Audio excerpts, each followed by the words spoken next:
কুমিল্লার আদর্শ সদর উপজেলার মনা গ্রামের আদর্শ কৃষক মঞ্জুর হোসেন কালো চালের ধান চাষ করে আবারও তাক লাগিয়েছেন। অত্যন্ত পুষ্টিকর ও স্বাস্থ্যসম্মত দামি এই চালের ধান বাণিজ্যিকভাবে সফল চাষ হওয়ার কারণে কৃষি অঙ্গনে দেখা দিয়েছে ব্যাপক সম্ভাবনা। গত বছর অল্প জায়গায় 5 জাতের কালো চালের ধান চাষ করেন এই কৃষক। পরবর্তী সময়ে সেই ধান থেকে বীজ সংগ্রহ করে এবছর আরো বেশি চাষ করেছেন।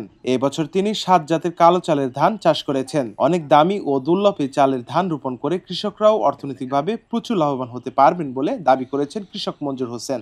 কালো চাল বা ব্ল্যাক রাইস এর মধ্যে অ্যান্থোসাইনিক ও অ্যান্থোঅক্সিডেন্ট বিদ্যমান আছে বিধায় এটাতে ডায়াবেটিক্স, ক্যান্সার, হৃদরোগ এবং জিঙ্ক আয়রন সমৃদ্ধ আছে বিধায় শিশুদেরও এই চাল ব্লেন্ড করে পাউডার করে পায়েসের মতন খাওয়ালে স্বাস্থ্যের জন্য উপকার হবে বিশেষজ্ঞদের মতে। এবছর বোরোতে শুধুমাত্র বীজ উৎপাদনের জন্য 1 একর চাষ করেছি 60টি জাতের কালো ধান। আশা করি আগামী আমন সিজনে 10 একর চাষ করার প্রত্যাশা রেখেই এই ধানের চাষ এবার বোরোতেই বাম্পার ফলন করার চেষ্টা করেছি।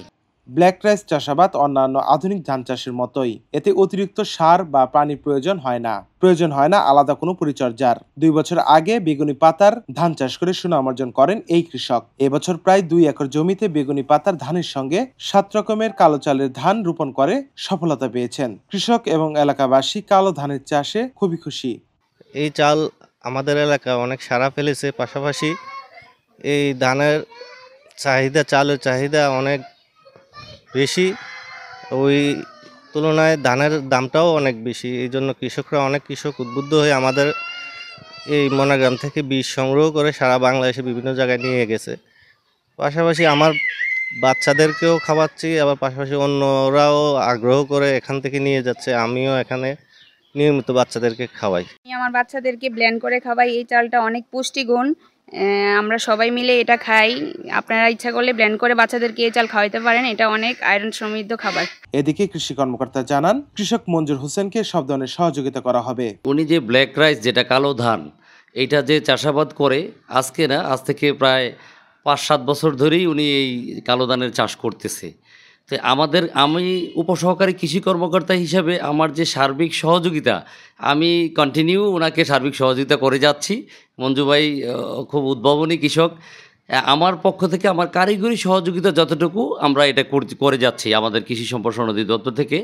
আর বিশেষ করে যে আমরা জানতে পারি যে এই কালো ধান যেটা, এটার মধ্যে মানে বিশেষ কিছু উপাদান আছে যেটা অ্যান্থোসায়ানিন বলে। এই উপাদানটার কারণে আমাদের বিভিন্ন প্রতিষেধক হিসাবে এই রাইসটা, এই চালটা মানে আমরা যখন খাই আমাদের অনেকগুলা আমরা জানি যে আমাদের রোগের উপশম হিসাবে কাজ করে।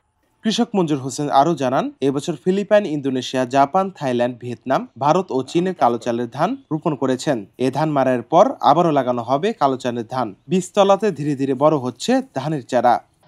ইনশাল্লাহ আমি চেষ্টা করব সারা বাংলাদেশের উদীয়মান কৃষকরা যদি আগ্রহ প্রকাশ করে আমি তাদেরকে বীজ দেব এবং চাষ যেন সফলতার সঙ্গে সারা বাংলাদেশে সম্প্রসারণ হয়, সেজন্য কৃষি বিভাগেরও দৃষ্টি আকর্ষণ করি। নাফিউল ইহসান, দৃষ্টি 24।